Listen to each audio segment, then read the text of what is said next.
Hello మామ. Work visa scams అయితే ఈ రోజులలో చాలా అంటే చాలా అవుతున్నాయి మామ. స్టూడెంట్ వీక్నెస్ని పట్టుకొని వీళ్ళైతే ఇవన్నీ స్కామ్స్ అయితే చేస్తుర్రు. ఐటీ జాబ్ కావాలంటే 25 lakhs, నియర్లీ 25 lakhs తీసుకుంటారు మామ. ఆ, మళ్ళీ ఇంకా ఈ కేర్ వర్కర్ వీసా కానీ రెస్టారెంట్ జాబ్స్ కానీ ఈ స్పాన్సర్షిప్స్ కావాలంటే 15 to 20 lakhs తీసుకుంటారు మామ. 20 lakhs, 25 lakhs, 30 lakhs కూడా పోతుంది.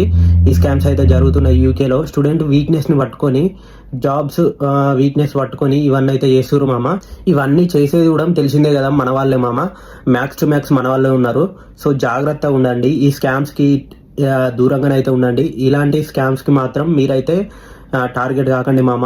వాళ్ళు ఎట్లా కన్విన్స్ చేస్తారంటే చాలా కన్విన్స్ చేస్తారు మామ. మొత్తం రియల్గా ఇచ్చేస్తున్నట్టు చూపెడతారు, కానీ చాలా స్కామ్స్ నడుస్తున్నాయి.